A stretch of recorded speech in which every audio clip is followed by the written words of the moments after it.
How's it going, Coffee Nation? Welcome to my bow tier list for Fire Emblem Engage. So bows are a weapon. I don't really use a lot of them. I have used them in a few runs. Personally, I prefer other things, but they're definitely viable. There are good builds for bow users, and there's like specific things like the Radiant Bow build, there's Killer Bow build, there's Brave Bow like Luna and stuff like this. There's also like high strength bow builds. So there's definitely a place in the metagame for bows. And they're also usable by warrior, which is a pretty strong class. So let's jump into it and start rating these bad boys. So the first bow we have is the silver bow. Now, for bows, I'm going to rank them slightly differently than other weapons because they can't enemy phase as well as 1 to 2 range weapons.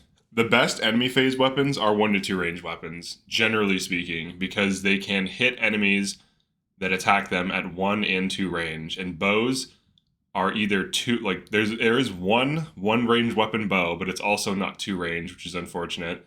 And then the rest of them are 2 range or 2 to 3 range. So for S tier for bows, I'm looking for something that is accurate, that can consistently one-shot flyers on a lot of different units, that can potentially one-shot or one-round enemies if the unit is fast enough, if the unit is strong enough. So I think Silver Bow is A tier for this reason. It's definitely... It's not usable by a lot of things on Warrior, for example. So like the main class that I think should be using bows is generally going to be Warrior. Bow Knight and Sniper are decent, but Warrior has the backup utility, like the extra damage from being a backup. It also has access to axes and a pretty good passive. So very few things on Warrior can even run this. They need a bow proficiency, and if they do have bow proficiency, they can run Silver Bow. Now in other classes, like if you were to throw like Panette on Sniper, I feel like that's kind of wasting her potential, but she would make good use of like a Silver Bow, for example, probably one-shot some things, well, one-round some things. But Silver Bow, I think, is like a solid A tier. It has good base stats. Its weight isn't too high, and certain classes can make use of it. Its might is decent, base might of 13, which is kind of similar to Silver Sword. So it's not bad. This generally will one-shot flyers endgame, so any units that have access to this can usually do that. And if you want to one-round enemies with this, you're going to need some speed very likely, because the base, like the might isn't there if you don't have the effective damage, so it's just pretty solid. I am going to be incorporating the engage bows, just because there's not that many bows in the game, just to kind of rate more of them. Okay, next we have Failnaught. So Failnaught is on a DLC emblem ring. I guess they call them bracelets. They're emblem rings. I think it's overpowered, actually. In the use case of... So Failnaught can be used by anyone. It has 2 to 3 range. It's effective dragon and flying. And also, if wielded... Let's see. If wielded by emblem Byleth, grants a void plus 20. If wielded by emblem Claude, grants a void plus 20. I'm not really sure what it means by if wielded by emblem Byleth. Maybe... Are there 2 Failnaughts? Oh, I see. Okay, there's 2 Failnaughts. There's one if you're using... They do the same thing, basically, but there's one from the Edelgard, and then there's one from the Byleth. Okay. But they both do the same thing. They both have 2 to 3 range. They're both very powerful. It's like a super longbow that anyone has access to, so if you pop this on any unit who has good strength and good dex, they're going to be able to accurately hit something for huge damage, and the fact that it's effective against 2 things is also really nice. It's very lightweight. Its weight is 9, so you can one round with this thing pretty consistently. A lot of units have access to it because of, because of the fact that it's an emblem weapon. So, all right, the croissant bow or the Croisbow. Nope, you can't even upgrade it. I just checked it before doing this video because I looked at the stats. Its base stats are actually pretty good. 8 might, 6 weight. It's stronger than an iron bow, but slightly weaker than a steel bow. But unfortunately, it can't be upgraded at all. If it could be upgraded, that'd be nice, but they don't let you upgrade the food weapons. You can only you can't like improve them. You can only change them into better weapons if you can upgrade them. But this thing, it's not. Well, I'll be fair. I'll put it in D. Because you can't upgrade it, its damage is going to be low. But if you use this early game, it could be okay. But it's not that good. So I guess it's just bad. All right, next we have Lendabair. Lendabair. Sounds like you're lending a bear. So this is an S rank bow. It's, just effective flying. 11 weight, 16 might. So this is one of the highest physical might bows in the game, and it's also S rank, so you get it very late. The only units that can really use this are like snipers. I think Bow Knight gets S rank in bows, and if it doesn't, you need proficiency for it to get to S rank. The character is unique +1 rank, so a bow proficiency, like a unique bow boon, whatever, you know what I'm talking about. So like sniper or Alchrist type of thing. So on Alchrist, this is pretty good. I feel like he could use this pretty easily. On sniper, like if you have like a high strength sniper, I would say this is like low S tier. The damage is there. So the weight is low enough that if you're doubling, you can deal with the weight, and the damage is high enough, like the base damage is high enough that it might be S tier. Well, actually, hold on. You get it late, so the availability. I'm gonna move it down for availability. If you got it earlier, that it would be better. But I believe you get it very late. You get it like chapter. I don't know the exact chapter. It's like one of the late. It's a late game bow for sure. I can't remember the exact chapter, but it's definitely not. It's definitely not early on. I can say that. Let's Google it. This might influence. All right, what chapter do you get it in? Oh, okay, that's right. Chapter 24. I was like, I wanted to say 23 or 24, but I didn't. Wasn't sure. But yeah, chapter 24. That's horrible availability. It's very strong though. If you got it in like chapter 21, I would put it in S tier. But because you get it so late, it's just unfortunate. It's more of like a post game bow. You have to use it for 2 chapters until the game is beaten. Maybe a few paralogs that you've saved up. All right, next we have the Iron Bow. Iron Bow, I would say, is just like good. Maybe it's okay. It's only really good in the early game. You can one-shot some flyers early, and then it falls off, and it stops being relevant. So it's not really that good. All right. The Killer Bow. So Killer Bow would be good for crit builds, obviously. Its weight is low, so doubling with it is definitely on the table for most units. Its base crit is 30. Its damage is 7. So these are pretty good stats. I would say this is like A tier. I would say maybe a little bit better than Silver. Now the nice thing about Killer Bow is it's C rank, so any warrior can use it. So arguably it might even be S tier, because if you're running let's say you're running a crit build on Panette, for example, and she has a killer axe and a killer bow. The crit build works the same on both of those weapons. Now, the only problem is you would need multiple crit engravings to take advantage of both of those weapons. So there is some potential there. It's definitely better than Silver in that case if you're running a crit build. Now, obviously, you're typecasting the unit to a crit build, whereas if you're using a Silver bow, it's just kind of like a generic weapon that can be used on a lot of things. So I would say that's A tier. All right, Radiant Bow. So some people really love this thing. They like to take a unit like Anna and throw a Radiant Bow on her, or use it on, what's his face, Fagato. It has 12 weight, so it's not that heavy. It has 19 might. It's definitely good. I don't know that it's S tier, though. I feel like it's like bad magic. I'm going to put it in like mid A. Actually, hold on, let me move this down. This should be low A. That should be low A. And this, I think... Yeah, I think that's fine. I think high A. All right, so this is low A because availability. The Radiant Bow, so Fagato, like on Fagato, Cupido, this would be good.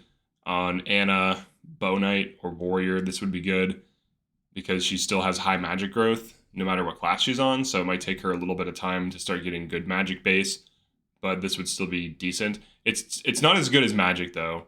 It's not as good as magic, and it's not as good as Levin Sword, because magic can enemy phase, so if you do a bonded shield, magic can 1 to 2 range, bows can only 2 range, so this is just a problem with bows.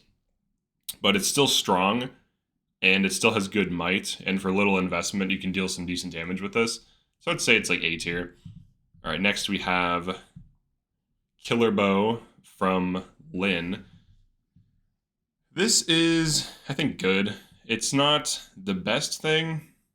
It's usually good enough to shoot down an enemy flyer, and when you use Astra Storm, it's decent. If you have high enough strength, it can be good, but it's definitely the weaker of the 2 Lyn bows. So I just think it's okay. It's nice to have. It's nice to be able to pull a bow out of, nowhere on a unit who has no business running bows. So if you're on like a Wyvern Knight and you have Lyn, you can just pull a bow out and shoot down other flyers, which is pretty nice. But it's definitely not as good as this one. All right, Mulagir.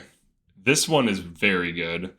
So the stats on these two, the might on Killer Bow is 9, and the weight is 7. So it's not really, it's not going to deal that much damage. It also only has 10 crit, so it's not going to really be critting that frequently. Now, the Mulagir has 9 weight, which is not bad, and 16 might, and it's effective dragon, and it grants speed plus 5.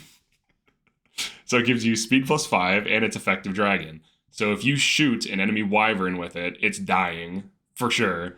So it pretty much guarantees enemy Wyvern kills, and its might is high enough that it usually one-shots enemy Griffin Knights as well. This thing is a great utility that you can just pull out of nowhere on any unit and just shoot them down, and it also has better base damage for using Astra Storm. So it's just the superior of the 2 bows. There's no reason to use the Killer Bow once you get the bond level to run this one, which I think is 10. All right, so next we have Longbow. I would say Longbow's S tier. Longbow has more going on than the other bows because it's really good on Warrior for poking enemy 2 ranges. So enemies that can counterattack at 2 range can be safely attacked with this. It can counterattack enemy Thoron users, which there are a lot of late game. It can set up chain attacks easily. So even if the Warrior doesn't have it equipped, you can move in between the Warrior. Let's say the Warrior just one-rounded something with an axe. You can attack an enemy that's a space away, and before doing so, trade the Warrior, equip a bow or a longbow, and then attack. Or you can just have it attack things with the longbow and position it so that other allies can take advantage of the longbow's extra reach. So this thing is just innately good, and it's a solid weapon that every Warrior can use.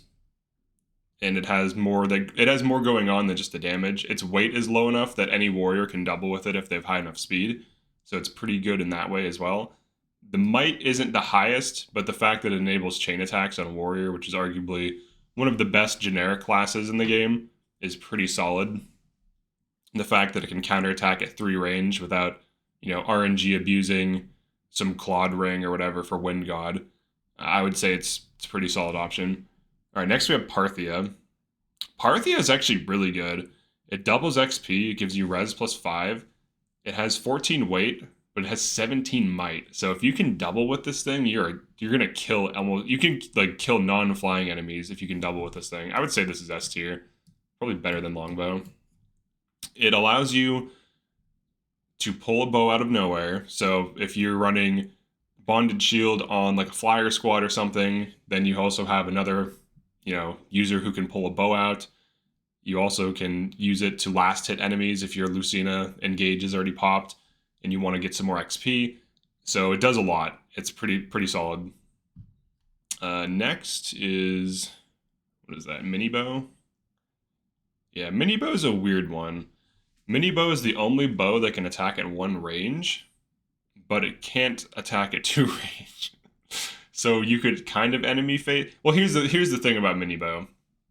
If you are enemy phasing with a bow, which I don't even think is a good idea unless it's specifically other things that can only hit you at 2 and 3 range. If you're enemy phasing with a bow and you're enemy phasing at point blank range, the only time you would use a mini bow is if it's a bow locked class, which would be like Alchrist or Sniper. But if you're on Warrior or if you're on Bow Knight, they have access to melee weapons, and you're way better off using even just like a steel axe or a steel lance if you can double and you don't have like high build. So the mini bow kind of just is terrible. I'm gonna put it in bad. So all right, here's why. It has 3 might. That's the first thing. 3 might, 4 weight. It's like the slim weapon archetype. It's the only bow that can attack at 1 range, but the only units that could actually use this where it makes sense would be Alchrist, and this would be a bad way of using him because he's not an enemy phase tank, and it would also be a sniping unit. And Sniper is arguably not even that good of a class. Warrior generally can do what Sniper can do, but just better because it gives you higher strength. It gives you more build. It gives you access to axes, so you can still do stuff like Brave Axe or hit really hard with like a crit, like Killer Axe, or just slap things with, you know, a hammer if they have armor or whatever, Pole Axe if they're like you have utility options. You can smack things with Silver Axe or the DLC, the Hero's Axe. So mini bow kind of just doesn't make sense within the context of the game. Alchrist is not a good enemy phase tank unless you're doing something like Bonded Shield on him, and even then, you want things that can hit at 1 and 2 range unless you're specifically tanking ranged units. And very rarely, like the game very rarely throws groups of only ranged units at you. There's like a few maps where I can think of where that even makes sense, like on certain parts of chapter 21 where there's like a group of bow knights that spawn, but then afterwards it spawns like double axe units with like a mage or like, you know, mostly melee enemies. So I just really don't think it has a place within the metagame at all, and it's just kind of weak. Oh, this is a Brave Bow, I'm sorry. They look so similar. Alright, so that's a Brave Bow. Silver Bow. So alright, so Silver Bow is like mid-A tier. Alright, that's the Silver Bow. They do look kind of similar. Okay. Brave Bow. Alright, so how good is the Brave Bow? So the base might is 4, and the weight is 11, which isn't bad. The only units that I can think of that can make good use of this are like Alchrist and Panette. Panette for her high strength and Alchrist for Luna. It's hard to say who else could really thrive on the Brave Bow. The problem with bow damage is there's no like bow power, right? Like if there was like a bow power that boosted bow damage, a lot of units could run Brave Bow effectively. But essentially the only units who can run Brave Bow are units with really high strength or units who have some kind of ability. So it's really only useful in Alchrist. It's a player phase Alchrist thing, or it's a player phase Panette thing. I would say it's like also A tier. So funny enough, it kind of ends up where I'd put it anyways. So it doesn't really, in the grand scheme of things, even though I had the images wrong, because like this, they're both silver. They're both kind of, I mean, a lot of these kind of look samey. Like these look similar as well. But they both end up in like the same place, so it's fine. All right, Steel Bow. Steel Bow is also, I would say, like slightly better than Silver because more warriors can use it. Pretty much every warrior can use this. This is kind of like the default warrior weapon if you're not running a crit build because it does more base damage than Killer Bow, and it's C rank. So if you just need a serviceable C rank bow that can deal some damage and you have high strength, Steel Bow is it. It's definitely not breaking the game or enabling unique things. Like the fact that these can be pulled out of engages is huge. And the fact that this can enable long-range chain attacks and also counterattack like Thoron users. Here's why this is good. You can counterattack Thorons at 2 and 3 range as long as you like set it up so that they can't hit you at 1 range, because then you don't counterattack. And if you're fast enough, you will double them and kill them on counterattack. And Thoron users are very annoying. So if you're on speedy units who have Longbow, you can counterattack the Thorons and then body block like the rest of the enemies with like a Bonded Shield or something. But it depends on the map and it depends on the situation. If they're individually being pulled and it's safe, then they can enemy phase, you know, those Thoron users, which are very annoying because they'll just randomly kill one of your weakest units if you're not paying attention. So this is my list. Overall, most of the bows are in A tier, and a lot of the bows that you probably think are good, I agree are pretty good, and these are a little bit better. These just don't have the damage. and this is just worse than that. Just strictly worse than this. So yeah, that's it for the bow tier list. Definitely like and subscribe if you enjoyed this. Feel free to drop a comment and let me know what you think, and I'll see you in the next one.